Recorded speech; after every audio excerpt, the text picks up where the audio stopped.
नमस्कार शेतकरी बांधवांनो, बघा, जेव्हापासून ऑफिस ओपनिंग आपण केलेलं आहे तेव्हापासून शेतकऱ्यांनी खूप मोठ्या प्रमाणामध्ये भरभरून असा प्रतिसाद दिलेला आहे. आपल्या ऑफिसला कंटिन्युअसली चर्चासत्र जे आहेत ती होत आहेत. जे शेतकऱ्यांना मार्गदर्शन द्यायचे ते मार्गदर्शन कंटिन्युअसली दिल्या जात आहेत. अशामध्ये खूप काही शेतकरी येताना खूप काही प्रश्न मनात घेऊन येतात, पण इथून जाताना पूर्णपणे समाधानी होऊनच जातात. पण ते जे काही प्रश्न इथे घेऊन येतात त्यांच्या माध्यमातून एक बाब निदर्शनास आली, ती म्हणजे ज्या चुका शेतकऱ्यांच्या होत आहेत आणि त्या होऊ नये यासाठी आपण जो अट्टहास या ठिकाणी केलेला आहे मिशन समृद्धी अंतर्गत, त्या चुका परत परत शेतकरी करतच आहेत आणि परत परत त्याच गोष्टी शेतकऱ्यांसोबत होत आहे.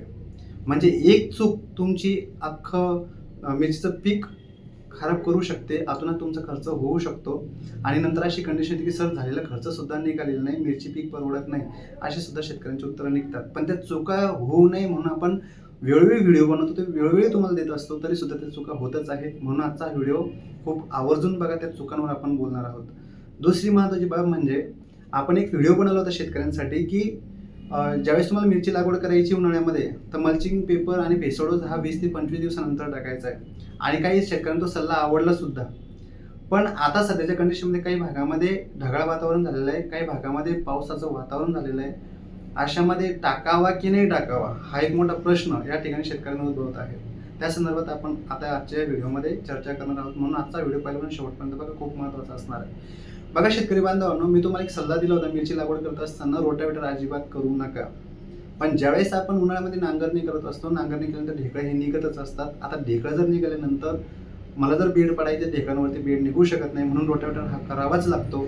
मग आता काही शेतकरी एकदा सोडून दोनदा रोटावेटर करत आहे, कारण ढेकळं खूप मोठे आहेत, कडक आहेत, म्हणून दोनदा रोटावेटर करत आहे, पूर्ण माती माती करून घेत आहेत.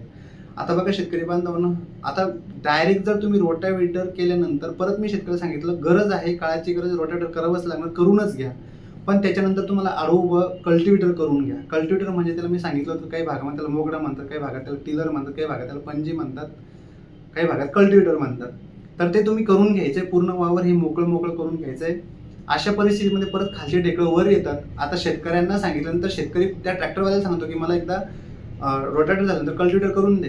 तेव्हा ट्रॅक्टरवालाच तुम्हाला सल्ला देतो, दादा आता जर कल्टिवेटर करशाल तर खालचे ढेकळं वर येईल, खालचे ढेकळं जर वर आले एकतर मल्चिंग पेपर व्यवस्थित पडणार नाही आणि बेड सुद्धा व्यवस्थित पडणार नाही, मल्चिंग पेपर फाटण्याची सुद्धा शक्यता असते.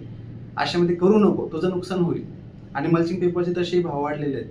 तर अशामध्ये शेतकरी परत कन्व्हिन्स होऊन जातो आणि परत म्हणतो ठीक आहे राहू दे, मग डायरेक्टच बेड काढून दे. आता याच ठिकाणी जर त्या रोटावेटरवर जर तुम्ही डायरेक्ट बेड पाडली तर सर्वात मोठी चुकी मिरची लागवड करताना तुमची ही एक होऊन जाते. आणि ही जर तुमची चुकी झाली, शेवटपर्यंत तुमचा प्लॉट हा सुधारता नाकी नऊ येतो, आतूनात खर्च होतो, पण तुमचा खर्च झाल्यानंतर तो खर्च निघेल की याची श्युरिटी राहत नाही. फक्त एक चूक तुमचं लाखोंचं नुकसान करू शकते. परत एकदा मी तुम्हाला सांगतो, मी काय हा गोष्टी सांगितलं तुम्हाला, जर तुम्ही नांगरणी केल्यानंतर रोटावेटर केलं, डायरेक्ट जर बेड पाडले तर किती दिवस तुमचा प्लॉट चांगला राहणार आहे? फक्त फुलांच्या स्टेजपर्यंत. कारण ज्यावेळेस तुम्ही नांगरणी करता, रोटावेटर करता, आता बेड पाडता, आता इकडची माती इथं टाकता आणि इकडची माती इथं टाकता, पण ज्या ठिकाणी ही माती पडली त्या ठिकाणी तुमचं काय आहे तर रोटावेटर आहे. आता 1 महिन्यामध्ये म्हणा किंवा 2 महिन्यामध्ये जेव्हा जितके फास्ट तुम्ही मुळ्या वाढवणार तितक्या फास्ट त्या या रोटावेटरपर्यंत जर आल्या तर इथं गुंडाळून बसणार, त्याच्यानंतर त्यांची ग्रोथ होणार नाही, जास्त पाणी झाल्यामुळे त्या ठिकाणी सडून बसणार, अपटेक होणार नाही. त्याच्यामुळे तुम्ही कितीही नंतर खर्च केला खतांसाठी आणि औषधांसाठी तर ते झाड जर खातच नसेल तर रिझल्ट मिळणार कसे? तर अशामध्ये जवळपास यावर्षी जर 100% मिरची लागवड झाली असेल तर 70 ते 80% प्लॉट या ठिकाणी हे खराब होणार आहेत. फक्त कशामुळे? या एका चुकीमुळे. म्हणून शेतकऱ्यांनी एक सल्ला काय दिला होता की ज्यावेळेस तुम्ही रोटावेटर करणार आहे त्यावेळेस त्याला कल्टिवेटर करून घ्या. कल्टिवेटर केल्यानंतर काय होईल की तुम्ही त्याला आडवं जेव्हा फोडून घेणार, जेव्हा कडकपणा फोडून घेणार, त्याच्यानंतर जेव्हा बेड पाडणार तर खालच्या ढेकळं वर येतील मान्य आहे, पण ज्यावेळेस तुमचा आता म्हणजे जेव्हा बेड पाडायचा आहे त्यावेळेस सगळ्यात पहिले बेडमध्ये ते ढेकळं दबतील आणि नंतर त्याच्यावरती माती येईल. म्हणजे जे ढेकळं आलेले आहे ते बेडच्या आतमध्ये दबणार आहे आणि ते ढेकळं तुमच्या खूप महत्त्वाचे असणार. ज्या शेतामध्ये तुम्हाला मिरची लागवड करायची आहे तर बेडमध्ये ढेकळं पाहिजे म्हणजे पाहिजेच. कारण याचं कारण असं आहे, बघा, तुम्ही दोनदा रोटावेटर केलं, पूर्ण माती करून जर घेतलं, त्याच्यावर जर पाऊस पडला तर पाऊस हा जिरत नाही, तर पाऊस त्या ठिकाणी त्याला कॉम्पॅक्ट करतो, प्रेस करतो, दाबतो आणि ती जमीन कडक पडते. आणि त्याच ठिकाणी ढेकळावर जर पाऊस पडला तर ऑब्व्हियसली ते ढेकूळ जे ते फुलणार आहे. आता ढेकूळ जर फुललं त्यातून तुम्हाला मुळ्यांना वाढायला जागा भेटणार आहे. म्हणून ज्या ठिकाणी तुम्ही मिरची लागवड करताय त्या बेडच्या आतमध्ये जर ढेकळं असतील तर त्या ठिकाणी पाणी जर पडलं तर ढेकळं फुलतील आणि त्या त्याच्या माध्यमातून तुमच्या मुळ्या वाढायला मदत होत असते. आता जर पूर्ण माती माती असेल तर त्या ठिकाणी तुम्ही कशा पद्धतीने कोणत्या औषधांची जमीन नरम करणार आहात आणि त्या औषधांची होते की नाही होत. जर ती होत असती तर आतापर्यंत आपले प्लॉट खराब झाले असते का. म्हणून ज्या शेतामध्ये तुम्हाला मिरची लागवड करायची त्या शेतामध्ये ढेकळं थोड्याफार प्रमाणामध्ये असलेच पाहिजे. बेडच्या आतमध्ये तुमचे ढेकळं पाहिजे म्हणजे पाहिजेच. शेत जमीन नरम करण्यासाठी ढेकळा हा सर्वोत्तम पर्याय सध्या म्हणजे आहेच. त्यासाठी कोणतेही औषध जमीन नरम करण्यासाठी नाही. म्हणून ढेकळं हे असलेच पाहिजे. तुमच्या बेडच्या आतमध्ये पण असले पाहिजे. ती काळजी तुम्हाला घ्यायची आहे. आता आपण दुसऱ्या महत्त्वाच्या बाबीवरती बोलणार आहोत. मी तुम्हाला एक सल्ला दिला होता की मल्चिंग पेपर आणि भेसळडोस हा मिरची लागवड झाल्याच्या 20-25 दिवसानंतर टाकायचा आहे. पण बघा शेतकरी बांधवांनो, हा जो सल्ला दिला होता मी हा उन्हाळ्यासाठी दिला होता आणि उन्हाळ्यामध्ये पाऊस पडेल की नाही पडेल हे मला माहीत नाही किंवा मी हवामान तज्ज्ञ सुद्धा नाही आहे. आणि हा सल्ला केव्हा दिला होता, जेव्हा कळकळ ऊन करतंय 41-42 डिग्रीचं तापमान आहे, अशा वेळेस मी हा सल्ला दिलेला होता. आणि आता सध्या काही भागामध्ये त्या पद्धतीची गरमी पण आहे, त्या पद्धतीचं तापमान सुद्धा आहे. म्हणून तो सल्ला काहींना लागू होतो. पण काही भागामध्ये जर आता वातावरण पावसाचं झालेलं असेल तर त्या भागामध्ये तो सल्ला लागू होत नाही.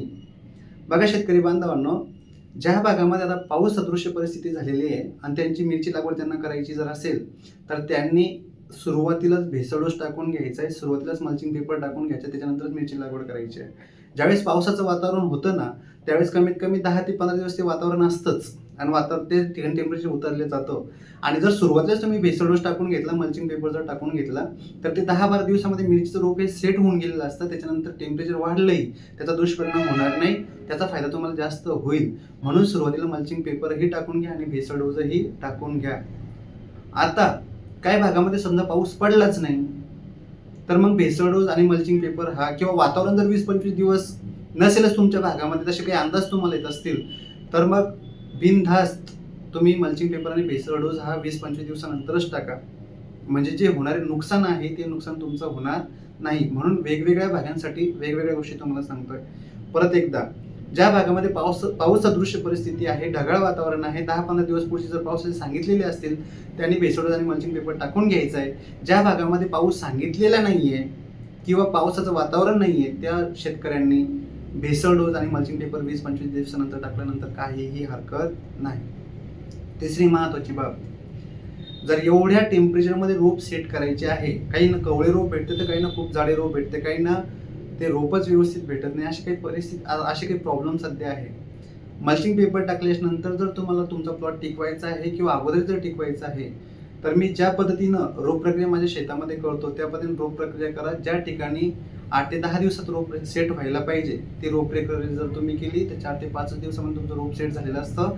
8 ते 10 दिवसामध्ये तुम्हाला त्या ठिकाणी कोरपे त्या निघालेले दिसतात आणि त्या ठिकाणी तुमचा रोप प्लॉट या ठिकाणी सेट झालेला असतो.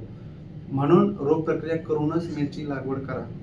ह्या ज्या काही चुका आहे ह्या जर तुम्ही होऊ नाही दिल्या तर ज्या ठिकाणी तुमचा 3-4 महिने प्लॉट टिकत त्या ठिकाणी कमीत कमी औषधांमध्ये कमीत कमी खर्चामध्ये तुम्ही 6 ते 8 महिने सुद्धा प्लॉट टिकवू शकता. आता एक चूक कशी तुमचं नुकसान करू शकते मी तुम्हाला पहिले सांगितलं. जर मी सांगितलंय की नांगरणी करा, नांगरणी केल्यानंतर रोटावेटर करा, गरज आहे तर नसेल तर करू नका, पण गरज असेल तर करा. त्याच्यानंतर कल्टिवेटर करून घ्या. कल्टिवेटर जर तुम्ही केलं नाही आणि डायरेक्ट बेड तुमच्या रोटावेटर जर केली जमीन कडक पडणार आहे.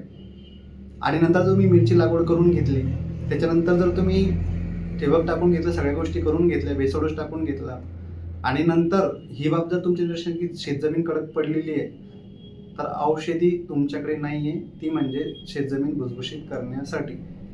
आणि ज्या काही औषधी तुमच्याकडे असतील ना, माझा कॉन्टॅक्ट नंबर तुम्हाला देतो, माझ्याकडे घेऊन या. त्या गोष्टीचा प्रॅक्टिकल अनुभव आपण घेऊयात. तो जर सक्सेस झाला तर 100% इतर शेतकऱ्यांना सुद्धा मी त्या गोष्टी रिकमेंड करायला तयार आहे. पण त्या गोष्टी प्रॉपर व्हायला पाहिजे. माझ्या निरीक्षणात आतापर्यंत असं एखादं औषध नाही आहे जे तुमची शेतजमीन नरम करू शकतं. आणि आहे तर तो सुद्धा पर्याय माझ्याकडे आहे, पण त्याला तुम्ही नंतर नाही तर अगोदर करायचं आहे. म्हणून काही गोष्टी ज्या आहेत त्या फोनवर बोलणं शक्य होत नाही, एखाद्या व्हिडिओमध्ये बोलणं शक्य होत नाही. कारण आज शेतकऱ्यांना 2 मिनिटाचे व्हिडिओ पाहायला वेळ नाही. तर माझे व्हिडिओ 10 मिनिटाचे 20 मिनिटाचे जर झाले त्याला कुठे वेळ असणार आहे. मग शेतकरी व्हिडिओ इतक्या सिरियसली घेत नाही. म्हणून शक्यतो ज्या शेतकऱ्यांना शक्य होईल मिरची लागवड करण्याच्या अगोदर एकदा तरी ऑफिसला व्हिजिट द्या. येताना सोबत पाणी घेऊन या. पाणी परीक्षण काय असतं, माती परीक्षण काय असतं, त्या गोष्टी जाणून घ्या. त्याच्यानंतर ट्रीटमेंट काय असते, कशी करायची, या संदर्भातले सगळे जे काही प्रश्न असतील ते तुमचे क्लिअर करूनच मिरची लागवड करा. थोडंसं नियोजन करून लागवड करा. लागवड करायचीच आहे ना, मग थोडंसं नियोजन करून लागवड करा. त्या ठिकाणी मी तुम्हाला गॅरंटी देतो, तुमचा जो काही हातोनात खर्च होणार असतो तो लिमिटेड होईल. दुसरी महत्त्वाची बाब, ज्या ठिकाणी 3 महिने प्लॉट टिकायचे त्या ठिकाणी 6 महिने 7 महिने तुमचे प्लॉट टिकतील. जितके दिवस जास्त प्लॉट टिकतील तितकी तुमची तोडे सुद्धा निघणार आहे आणि तुमचा जो उत्पन्न आहे ते सुद्धा वाढणार आहे. तेही खर्च कमी करून. पण काही गोष्टी फोनवर बोलल्या जातात, काही गोष्टी व्हिडिओमध्ये सांगितल्या जातात, पण बऱ्याचशा गोष्टी तुम्हाला दाखवणंही शक्य नाही आणि करणंही शक्य नाही. त्यासाठी तुम्हाला समोर भेटल्याशिवाय गत्यंतर सुद्धा नाही. आणि हे जे काही ऑफिस मी ओपनिंग केलेलं आहे हे फक्त तुमच्या माझ्या चर्चेसाठी, संवादासाठी, एकमेकांना भेटण्यासाठीच तयार केलं आहे. तर काही अडचण असेल तर तुम्ही नक्कीच संपर्क करा. तिथं मला तुम्हाला मदत करायला नक्कीच आवडेल. अजून काही प्रश्न असतील तर कमेंटमध्ये नक्कीच लिहा. त्यावरती सुद्धा लवकरात लवकर व्हिडिओ बनवण्याची माझी तयारी असेल. जय जिजाऊ, जय शिवराय. धन्यवाद शेतकरी बांधवांनो.